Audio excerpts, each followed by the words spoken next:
Remember when news used to be a dude sat there telling you the facts and allowing you to just make up your own mind instead of being told what to think? Documentaries have gradually become the same.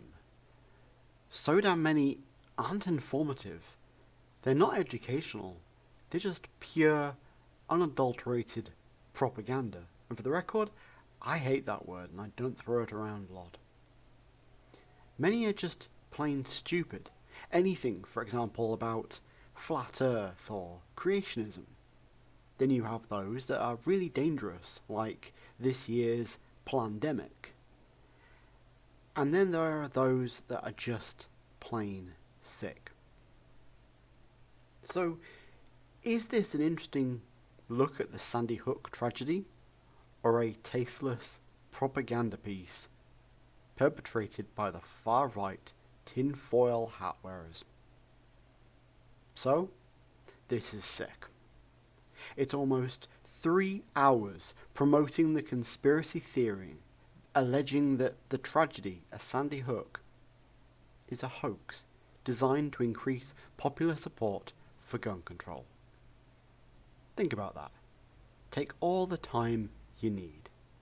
It's claiming that Adam Lanza shooting and killing 26 people, including 20 children between 6 and 7 years old, was a hoax. The evidence? A combination of lies and unadulterated foolishness dressed up as evidence.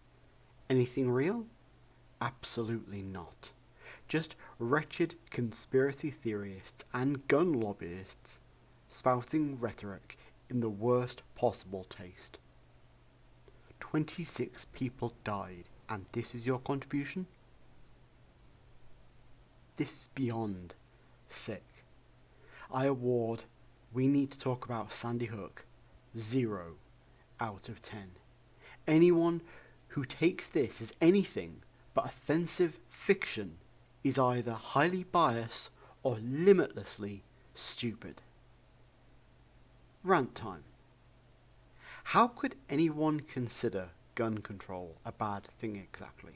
Because brace yourself, but gun control, despite what the dumb fucks on the right seem to believe, does not mean confiscation. It means better regulation, which instead of being implemented is instead gradually getting eroded further. Now, I'm biased on the subject because I hate the poxy things. Nobody needs a gun. No, seriously, nobody needs a gun. If you don't recognize the gun problem in the US, then again, you're either very biased or very stupid.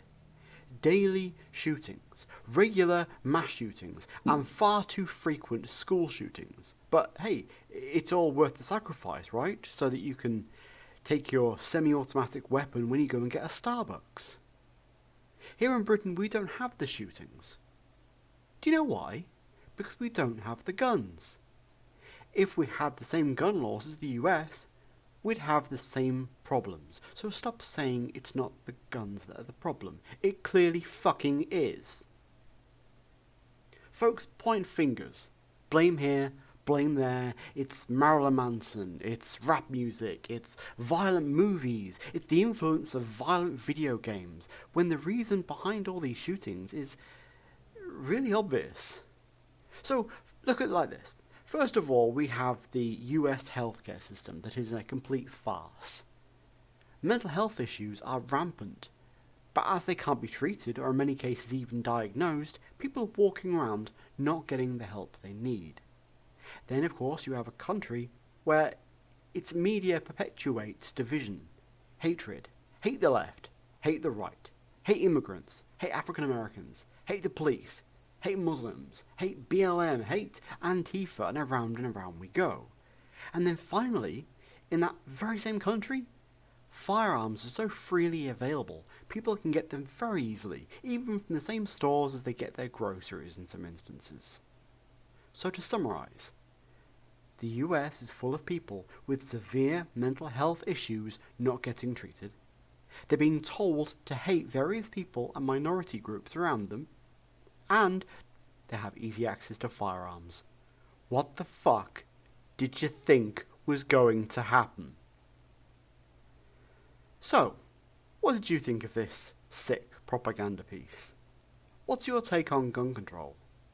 Tell me in the comments below, and as always, like, share, and subscribe if you haven't already. Take care, guys and girls.